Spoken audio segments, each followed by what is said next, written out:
Ladies and gentlemen and wonderful people of the internet, welcome to another episode of Digital Natives.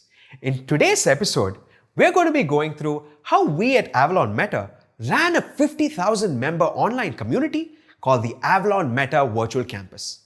I'm going to be taking you through the highs and the lows. So let's get started.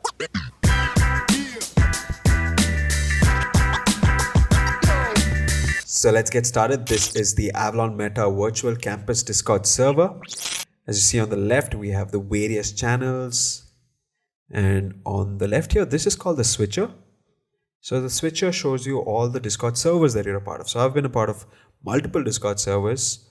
I've also created multiple Discord servers. So I know my way around the ecosystem, right? But for the first time, if you are using Discord for the first time, especially as a user, not just as a community manager, it can get a little overwhelming. Where do you start?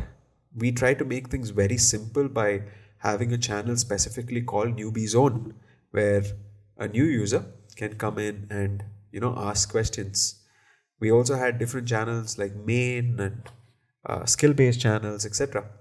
The problem is it was still very overwhelming. So because of all of this, we had to create a separate website which had like a tutorial which showed like the ultimate guide to use an Avalon Meta virtual campus Discord server to try and help people. But Discord's onboarding and user experience can be a little challenging for someone who's using it for the first time. But it's a wonderful tool. However, it has a few shortcomings. I want to explore them and explain it to you, especially if you're looking to start your own server, and what are the things that you can avoid. So number one, if you're hosting a server, our server was more than 50,000 people, and it was one of the largest Discord servers, especially in the tech space in India. But as we scaled, we noticed that things started to break. And one of them, for example, is the common channels where people usually interact, right? So this is the main channel. Now the problem is, as I scroll, you can see that people can spam messages, some people. So this was like the last day when we were closing the server. That's why a lot of people are writing bye and spamming. But even on a general day, if say you're going to something like the art and design channel, if I have to scroll back, there are like 100 plus new messages since April 28, say. And almost every day we would see like at least 15, 20, 30 messages. And we had to keep scrolling up just to find these messages. So things can get easily lost on your channels. So it's very difficult to have specific channels for communication that are important, which you don't want the rest of the community members to miss out on. What we did is we had specific channels called events and announcements. So as you can see, so these channels are restricted to only me and certain bots that could write on them. For example, JD is from my team, and here, these were the only people that were allowed. So we had admins, etc. So we had a specific private chat where we would have admins talk. But yeah, important communication would often tend to get mixed because we were having events almost on a daily basis. So say at 7 p.m., people would miss out on these notifications because Discord notifications wouldn't reach them. Because as you can see here, almost every server is giving out hundreds and hundreds of notifications. So to keep track of all of them becomes really difficult. Number two is in the same scope of things. It's called moderation. Your community guidelines, your community moderation. So we had a lot of different roles within the community, like admins, police, OG members, etc. that would try and keep the decorum of the server such that it would be welcoming and also stuck to the culture of what we were trying to bring about, right? But moderation was extremely difficult. Now, in spite of having all of this, one of the most common things that you'll notice in Discord server is something called Discord raids. Now, let me just quickly show you what Discord raids are. Yeah, I mean, you can just watch one of these videos to understand what Discord raids are like and how a lot of servers just get ruined because of these raids. It happened to us too. I'll show you a sneak peek into what exactly happened with us. The third problem that I faced is insights. So to do the best for your community, what you need is insights on how your community, what are the things that are working well with your community, what are the events that they're enjoying, how often are they staying, your metrics, your daily active users, your weekly active users, your monthly active users, what channels are they engaging in, all of these data. So Discord does provide a little bit of that. It's called Server Insights. And once you go into Server Insights, here you can see these are the different data. You can choose a specific timeline, and you can see the different types of data like the growth and activation data, engagement data, etc., etc. But one key thing that I want you to see is that only data from the last 120 days are visible, right? And this is for like non-partner and non-verified service. In fact, but when we were running, I think it was for all servers that only 120 days data was available. And getting the partner verification of becoming a Discord partner is not that easy.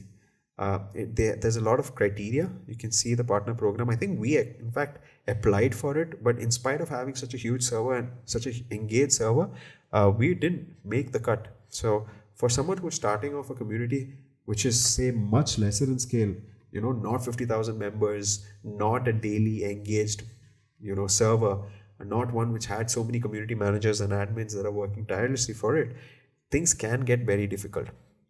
Now I'll show you this 120-day data.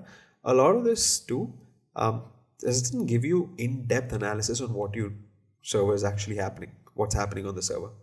And so what I used to do is we would create these Excel sheets or Google Sheets where I would paste all of this data so that we could analyze that.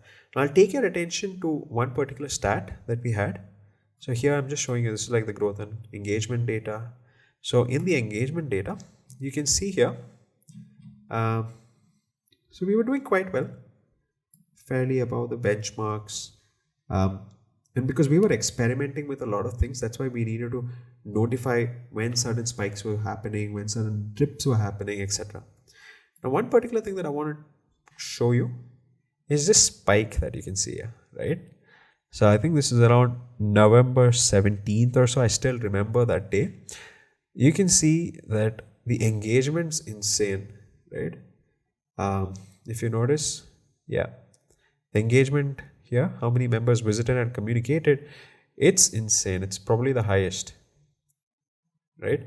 It's also the day when we had the most number of people mute the server. So generally we had like so many people mute the server. People usually mute the server if they don't enjoy the communication there or there's too many notifications extra. And we were doing fairly okay, right, for a server with 50,000 people. But on one particular day, we had around 150 people just mute the server. And this happened because of a raid. Someone came in and they, started posting some NSFW content, and we had no idea what to do. Like we were stuck because they hacked into, I don't remember exactly what they did, but they used some integration. They came in and we were stuck. So that's when what we had to do is we turned on two-factor authentication. We had to remove all the webhooks because they had exploited some webhook, issue that was there, and that's how they hacked into it. Then we had to ban this person. Eventually that person apologized. All of that happened. But things like that can happen. Imagine we invested so much into building a server like this, and one fine day someone just comes in, plays around with it, does a raid, and all the people that we invested in acquiring end up leaving. So that's another huge problem. It can get, without proper reporting, without being able to ban these people, kick them out on time, without even knowing that something like this can happen, it can really affect your community. Number 4 is the notifications. Every day we would have events, but people would miss out on these notifications. One more thing that you want to know is that even though it shows so many people online, so it has this green symbol here that shows that these people are online, this doesn't necessarily mean that this person's on the server, right? So our server, we shut it down as of, I don't remember exactly, but we shut down the server. So we shut down the server and we pushed everything, all the communication, etc. to our own app, the Scenes by Avalon app. But once we did that, yeah, that was around, as you can see here, that's around March 11th is when we decided to shut things down. But even so, it shows so many people online. Now these people here, they're not online on this server. They could be online on any of the servers. They could be online on any of the servers. Sometimes it could just be that they're online, right? We're using the internet somewhere. So you don't necessarily have the stat on who is online, who is not online, how many people are actively there. So we would not know, you know, when we were putting out an announcement, is people are reacting to it, if people are actually there watching things, if they are getting the notification, right? Another problem that I want to show you that you could probably notice is in server settings. And here I want to show you things can get a little complicated, especially as you have a really huge team. The amount of roles and moderation that you need to have, right? So Discord offers a lot of granularity, and for someone who is looking to have a very simple server, it can get a little overwhelming with the number of options that you have in terms of, say, for example, who can post on a particular channel, right? The permissions. So this is a private channel, the invites, etc. So here you can see all the different permissions that are there, who can post on what, who can send invites, who can, what are webhooks. This is one of the problems that we faced, right? So the webhooks, manage webhooks option was turned on, and because that was turned on, someone was able to exploit that option. Here are other various options that you have. So all of this can get overwhelming for someone who's just trying to look for a simple server. Now what you can do is you can probably sync them to a particular category, a channel category. But even then, to set up permissions, because we had different permissions for different channels, like only certain people were allowed to post on events, only certain people posted on newbie zone, etc. So because of all of that, things did get a little complicated. Awesome. Another thing that I want to show is Discord has something called the Discord Partner Program. So here's the Discord Partner Program, and here what we already mentioned is how you can do this. So the Partner Program applications are currently paused while the team takes a well-earned break for the summer. So like I mentioned, when you're stuck with when you can't be a part of it, your server is currently not eligible for the Partner Program, you're losing out on a lot of things, a lot of options. The 120 days data, etc. In fact, even the discoverability. I'll show you something cool here. Now, say you wanted to explore some public servers, right? And I'm looking for the Avalon Meta Virtual Campus, which is what our server was called. And it shows that there's 0 communities for Avalon Meta Virtual Campus. But as you can see, we do have a community for Avalon Meta Virtual Campus. So discoverability is another huge problem in Discord. Even though your server can be 50,000 members big or a very actively engaged community, it can probably not even show in discoverability. Even though I've in fact written the exact name of the community, it can get lost in this vast ocean of different communities that are there, which are popular. And these may not be necessarily, if you notice, most of it is just gaming service. So as you all probably know, Discord started off as a streaming platform for gamers to engage in multiplayer games. So while they were doing that, it's currently that they're slightly shifting towards a community-oriented platform, you could say, or people are using it. But even then, majority of the servers, in fact, we've done some analysis, most of the servers are gaming servers. So if yours platform, like what ours was more like an edtech platform, it can get lost in this vast dearth of gaming platforms, etc.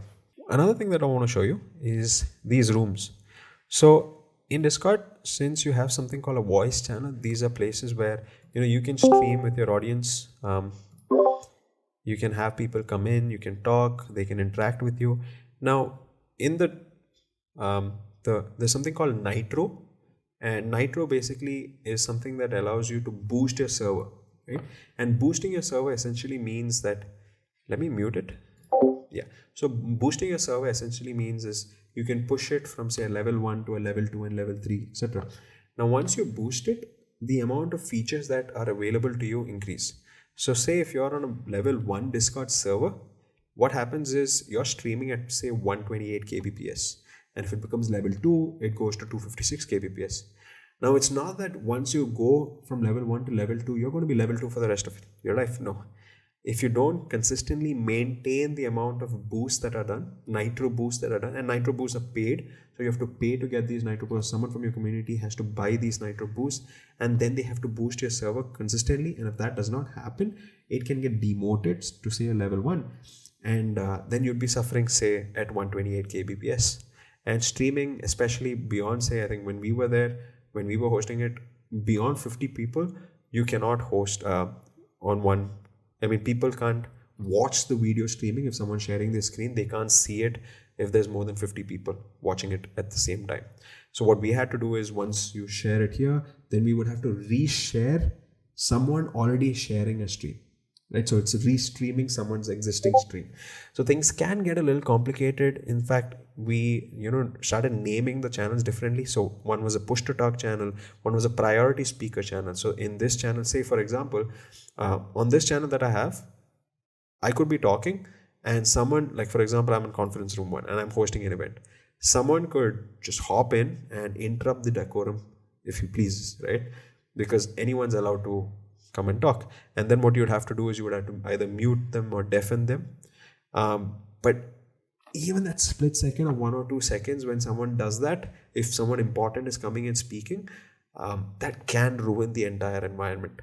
So what we did, in fact, is create a specific role called priority speaker and only assign particular people with this priority speaker role. And only those people, say for example, so only those people with the priority speaker. So admins already have all of the other roles too. So Avalon team, which is my role, it is the highest. So technically I have all these other roles too. And we had to individually assign priority speaker to each of the people that are coming. So things can get a little heavy in terms of handling things, especially if you're doing it alone or you have a small team. And as things scale, it can get a little difficult. But overall, this was an important part in our journey in creating a wonderful platform and creating a really big community. We have explored, I think, almost all the platforms there are in community building, say from a Facebook group, say to Telegram, to WhatsApp, to a Discord server, and each of that has helped us in trying to find that perfect platform or build it on our own. So yeah, I hope you enjoy this quick stream, and I'll see you again soon.